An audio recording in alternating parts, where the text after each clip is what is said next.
الحمد لله رب العالمين والصلاة والسلام على أشرف الأنبياء والمرسلين وعلى آله وأصحابه أجمعين. قال الله تبارك وتعالى في القرآن المجيد والفرقان الحميد: أعوذ بالله من الشيطان الرجيم، بسم الله الرحمن الرحيم. وأنتم الأعلون إن كنتم مؤمنين. صدق الله العظيم. إن الله وملائكته يصلون على النبي يا أيها الذين آمنوا صلوا عليه وسلموا تسليما. سمعت بڑی الصلاة والسلام عليك يا سيدي يا رسول الله وعلى آلك وأصحابك يا سيدي يا حبيب الله. الصلاة والسلام عليك يا شفيع المذنبين وعلى آلك وأصحابك يا خاتم النبيين. حمد و ثنا، تعریف و توصیف اللہ جل مجدہ الکریم کی ذات و برکات کے لیے.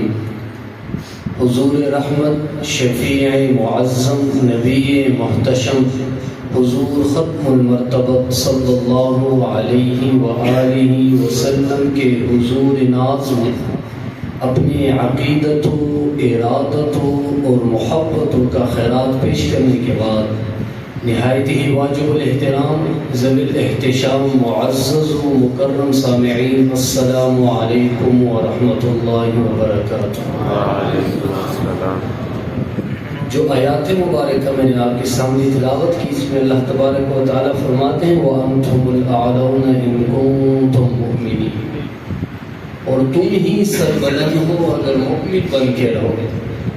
حضور نے جب مکی زندگی میں دعوت کا آغاز کیا تو ابتداءً اسلام میں 2-4 لوگ تھے جنہوں نے اسلام کی دعوت قبول کی.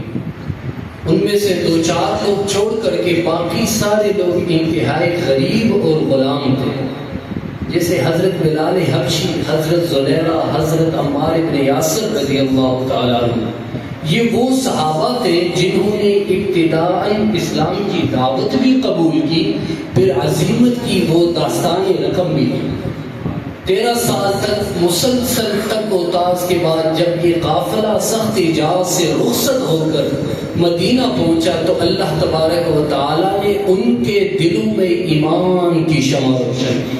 سبحان اللہ. اہل مدینہ کے دلوں میں اللہ تبارک و تعالیٰ نے ایمان کی شمع روشن کی. پھر اسلام کا ایک معقول تعداد بن گیا. کفر اور اسلام کا پہلا مرحلہ، پہلا جو جنگ لڑی گئی ہے بدر کے مقام میں، ان میں مسلمانوں کی تعداد 313 تھی، جو کفر کی بنسبت کافی زیادہ کم تھی. کفار 1000 لشکر لے کے آئے تھے اور مسلمان مقابل میں 313 تھے. اور یہ سب بھی مسلح نہیں تھے، 2 گھوڑے، 6 زر، 8 تلواریں اور 70 اونٹ، باری باری سواری ہو کر کے چلے جاتے تھے. لیکن جو تلواریں تھے وہ بھی سلامت نہیں تھے، کسی کا دستہ ٹوٹا ہوا تھا، کسی کی نوک ٹوٹی ہوئی تھی. قربان جاؤ صحابہ کی عظمت پر. مدینے سے نکل کے جن کے پاس تلواریں نہیں تھے کھجورے کے شاخیں توڑ کر کے ساتھ لے کے جا رہے ہیں. یہودی اور عیسائی دکانوں میں بیٹھ کر کے دیکھ رہے ہیں کہ یار مسلمانوں آپ کس بلبوتے پہ جا رہے ہو؟ جنگ تو اسلحے سے لڑی جاتی ہے، آپ کے پاس تو اسلحہ نہیں ہے، کس بلبوتے پہ جا رہے ہو؟ انہوں نے جو جواب دیا ملک اسلام حافظی جلندری نے انہیں اپنے ہی الفاظ میں سمیٹا. حضور چادری رحمت سمیٹ کر کے سب سے آگے جا رہے ہیں. انہوں نے اشارہ حضور کی طرف کیا. شاعر نے کیا خوب کہا: نہ تیر و تیر پہ تکیا، نہ خنجر پہ، نہ بالے پر، بھروسہ ان کا تھا سادہ سے کالی کالی کالی. بولتے نہ ہمیں کسی خنجر کی ضرورت ہے، نہ کسی سر کی ضرورت ہے، نہ کسی گھوڑے کی ضرورت ہے، نہ کسی اونٹ کی ضرورت ہے. ہمیں جو ضرورت ہے صرف حضور کی ذات کی ضرورت ہے. 16 رمضان مکرم کو جب یہ قافلہ عمیر کی نظروں سے گزرا تو عمیر ابو جہل کے پاس آیا. بولتے وہ 3 اونٹ یعنی 300 سے کچھ اوپر یا کچھ نیچے اور اس کے پیچھے کوئی کومک بھی نہیں ہے. حکومت بھی نہیں ہے اور نہ اس کے پاس نہ آلت حرب و درب بھی ہے، اس کے پاس اسلحہ بھی نہیں ہے۔ ابو جہل جو پہلے ہی متکبرانہ انداز پہ بیٹھے ہوئے تھے، اس کا تکبرانہ انداز اور بڑھ گیا۔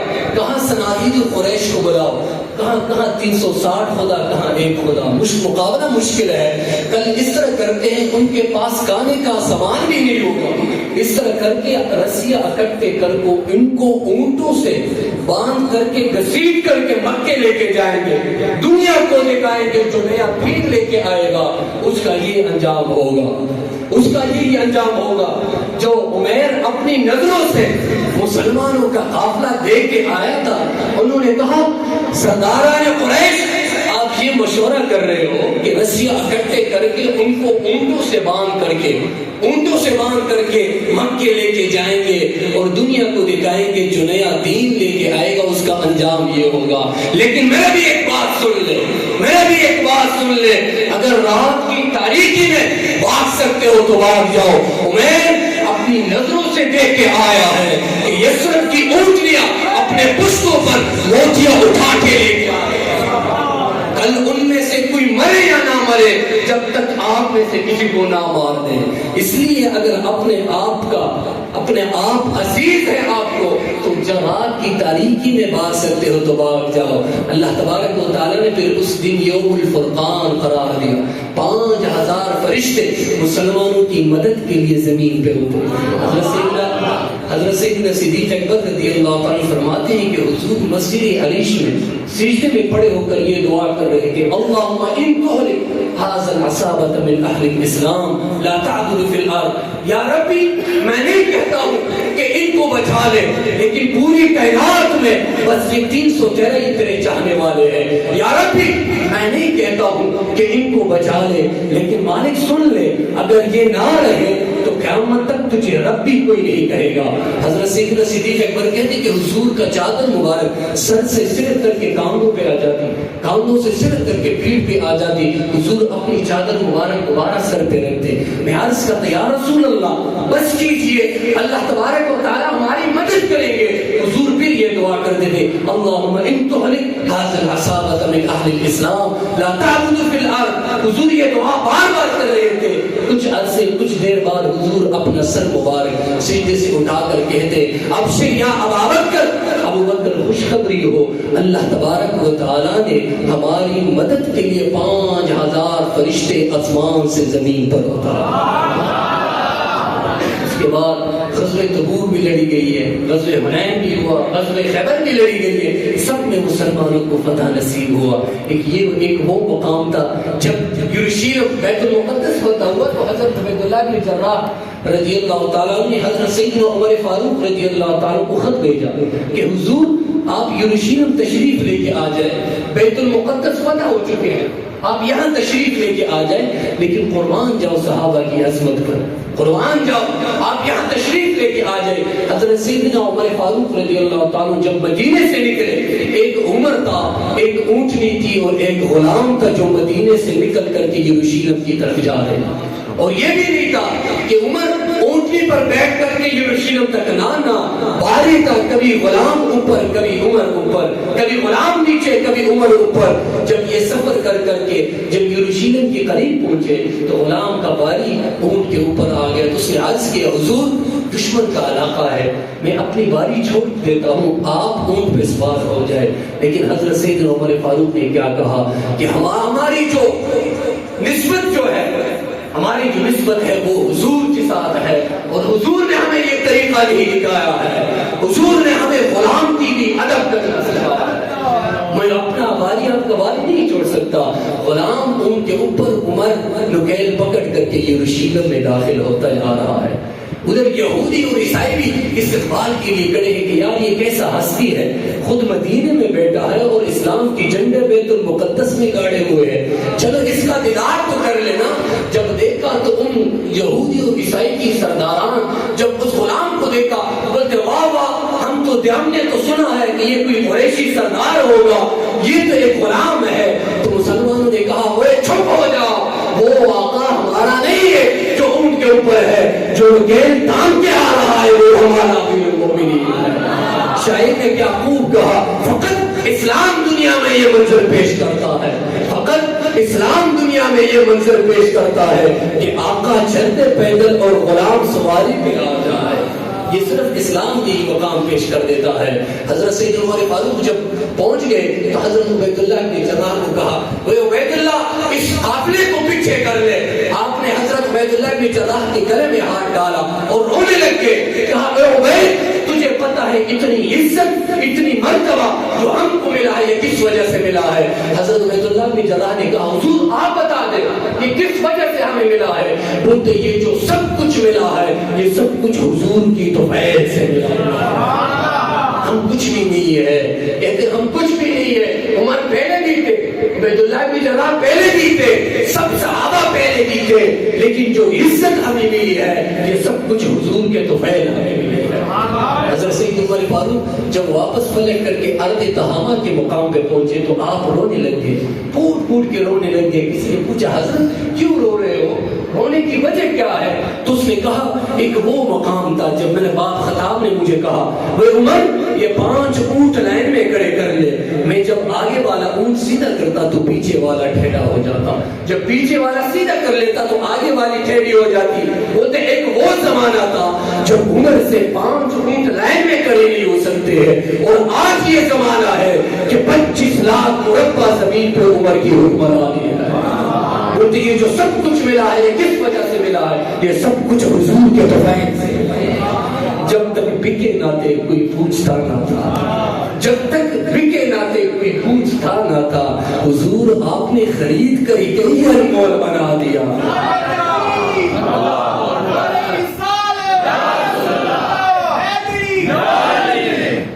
اس ٹائم بھی عمر تھا، اس ٹائم بھی یہ تھے، لیکن اس ٹائم کچھ بھی نہیں تھا. عمر نے خود اپنا فلسفہ بیان فرمایا کہ مجھ سے 5 اونٹ لائن میں کھڑے نہیں ہو سکتے تھے. ایک وہ زمانہ تھا، لیکن قربان جاؤ بولتے موجودہ زمانے میں 25 لاکھ مربع زمین پہ جو حکمرانی ہے یہ سب کچھ حضور کے توفیق سے ہے.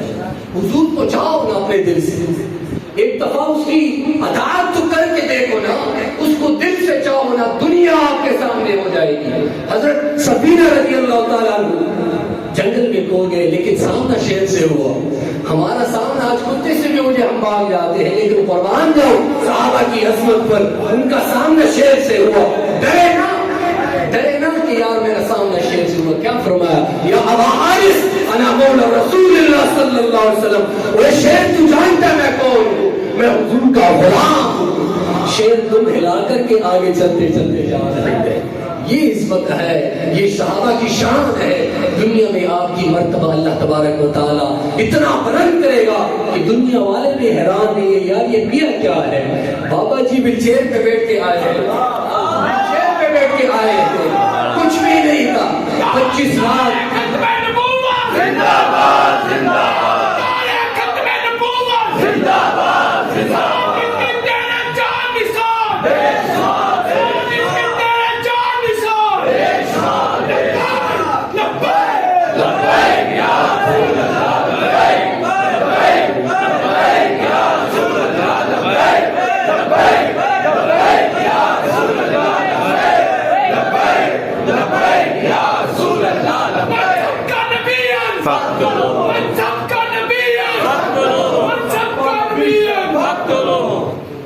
ماشاءاللہ. ہر ایک جگہ ایک ایک دیوانہ چھوڑ کر کے چلے ہوئے. قربان جاؤ ہر ایک جگہ میں ایک ایک دیوانہ موجود ہوتا ہے. اس کا وجہ کیا ہے کہ دل سے چاہا ہے، جان سب کچھ سے بلند حضور کی عزت کو چاہتا ہے. آج دیکھ دنیا کے کونے کونے میں بھی اس بابا جی کا نام ہے.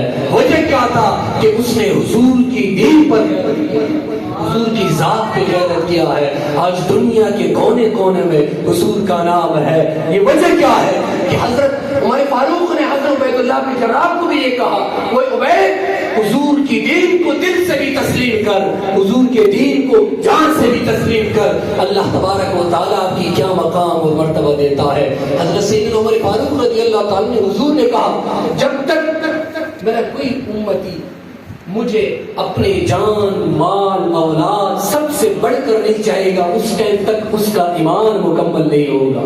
حضرت سیدنا عمر فاروق رضی اللہ فرماتے حضور میں آپ کو اپنی اولاد سے، اپنی جائیداد سے، ہر چیز سے بڑھ کے چاہتا ہوں، لیکن اپنے آپ سے نہیں چاہتا ہوں۔ حضرت سیدنا عمر فاروق فرماتے جب میں نے یہ جملہ کہا، حضور نے کہا اے عمر تیرا ایمان مکمل نہیں ہے، جب تک اپنے آپ سے بھی بڑھ کر مجھے نہیں چاہیے اس جب تک ایمان مکمل نہیں ہے۔ حضرت زنیرہ رضی اللہ تعالیٰ عنہ ایک صحابیہ تھی، آپ بھی حضور پہ اسلام لے کے آئے تھے، ایمان لے کے آئے تھے۔ آپ فرماتے ہیں کہ جب ان کے آقا کو پتہ چلا کہ میری غلام ہے، انہوں نے بھی حضور پہ اسلام لے کے آئے، انہوں نے اس کو مارنا شروع کر دیا، یہاں تک کہ اتنے کوڑے اس کو مارتے تھے کہ جتنے کوڑے مارتے تھے اس کی زبان سے محمد کی صدا بلند ہوتی ہے۔ یہ درد نہیں ہے یار، عشق ازما کے دیکھ لینا، بندہ جب عشق دیتا ہے نا، اس کا معشوقہ کا نام جب کوئی بندہ مارتے ہیں کہ یار اس کا نام نہ لے، بولتے یار جتنا بھی مارو نا، جتنا بھی ظلم کر لے، یہ منہ یہ زبان سب کچھ اس پہ ہی قربان ہے۔ حضرت زنیرہ رضی اللہ تعالیٰ کی ایک صحابیہ تھی، آپ کو اتنا مار رہی تھی یہاں تک کہ آپ کے آقا نے آپ کے گلے میں رسی ڈال کر کے کھینچنا شروع کر دیا، آپ کی آنکھیں مبارک باہر نکل آ کر کے آپ کی نظر مبارک ختم ہو گئی۔ تو اس نے کہا، اس آپ کے آقا نے کہا کہ لات اور عزی ان کی بڑی بتوں کے نام ہے کہ انہوں نے آپ کی نظر ختم کر دیا۔ حضرت زنیرہ نے کہا وہ لات اور عزی کو تو یہ بھی پتا نہیں ہے کہ میرے سامنے عبادت کرنے والا کون ہے، وہ میری نظر کی روشنی کیسے ختم کرے گا؟ بولتے اچھا تجھے غیرت کس پہ ہے؟ بولتے مجھے غیرت اپنی رب اور نبی پہ ہے۔ بولتے بولا اپنی رب اور نبی کو کہ تیری نظر کی روشنی واپس کر دے۔ حضرت زنیرہ کہتی ہے کہ میں نے اپنے بارگاہ پروردگار کے بارگاہ میں ہاتھ اٹھایا، یا ربی، زنیرہ کا سارا جسم چلی جاتی کبھی بھی عرض نہیں کرتا، زنیرہ ساری دنیا چلی جاتی زنیرہ کبھی بھی عرض نہیں کرتی، یا ربی ابھی آپ کے حبیب کی عزت کی سوال ہے، یا ربی ابھی آپ کے حبیب کی عزت کی سوال ہے، میری آنکھوں کی نظر واپس کر دے۔ آپ کی جیسے ہی دعا کی اللہ تبارک و تعالیٰ نے آپ کی نظر ہی واپس کر دی۔ نہ سمجھا ہنوز میرے عشق بے سوال، نہ سمجھا ہنوز میرا عشق بے سوال، تو کائنات حسن ہے یا حسنی کائنات ہے؟ تو حسنی کائنات ہے۔ اتنا حسین چہرہ، اتنا حسین والدہا چہرہ ہم نے کسی کا بھی نہیں دیکھا۔ حضرت میمونہ بنت کردم رضی اللہ تعالیٰ عنہ فرماتی ہے کہ میرے دل میں یہ آرزو تھی، یہ تمنا تھا کہ میں کبھی حضور کا دیدار کروں، ایک ہی آرزو تھا کہ میں حضور کا دیدار کر لوں۔ کہتی ہیں کہ میں اپنی والد گرامی کے ساتھ حج الوداع کے موقع پہ حضور کے دیدار کے لیے چلے گئے۔ جب ہم پہنچے تو حضور سواری پہ سوار تھے، میری جب نظر حضور کی والدہا چہرے پہ پڑی تو میری نظر میں اتنی ہمت نہیں تھی کہ اس کے چہرے پہ ٹھہر سکی، بولتے میں نے اپنی نظر نیچے کر لیا۔ جب حضور اوپر سوار تھے سواری پہ تو میں نے حضور کے پاؤں مبارک کو دیکھنا شروع کر دیا۔ آپ فرماتے ہیں ما نسیت فی ما نسیت طول اطول اصفہ، فرماتے ہیں اتنا عرصہ گزر گیا ہے حضور کے مبارک پاؤں کی حسن میری نگاہ سے ظاہر نہیں ہوئی۔ شاعر نے کیا خوب کہا، قدموں پہ جبی کو رہنے دو، قدموں پہ جبی کو رہنے دو، چہرے کا تصور مشکل ہے، چاند سے روشن ایڑی ہے، رخسار کا عالم کیا ہوگا، رخسار کا عالم کیا ہوگا۔ حضرت مولانا روم فرماتے ہیں کہ مجنون ریت کے اوپر لیلا لیلا لکھ رہا تھا، کس نے کہا پاگل ریت کے اوپر کوئی لیلا لیلا لکھ رہا ہے، تو اس نے کیا کہا، تو گفت مشق لیلا نام میں گویم خاطری خود را تسلی میں دیم، بولتے اس لیے ریت کے اوپر لیلا لیلا لکھ رہا ہوں کہ اپنے آپ کو سکون دے دوں۔ مولانا روم فرماتے ہیں کہ جب مجنون کو لیلا کا نام سکون دے سکتا ہے تو ہم جیسے غلاموں کو حضور کا نام ہی سکون دے نہیں سکتا۔ نہ میخانہ سہارا دیتا ہے، نہ جام سہارا دیتا ہے، ہم جیسے غلاموں کو حضور کا نام ہی سہارا۔ اللہ تبارک و تعالیٰ سے دعا ہے کہ ہمارا آنا اور جانا اپنے بارگاہ میں قبول فرمائے۔ وآخر دعوانا ان الحمد للہ۔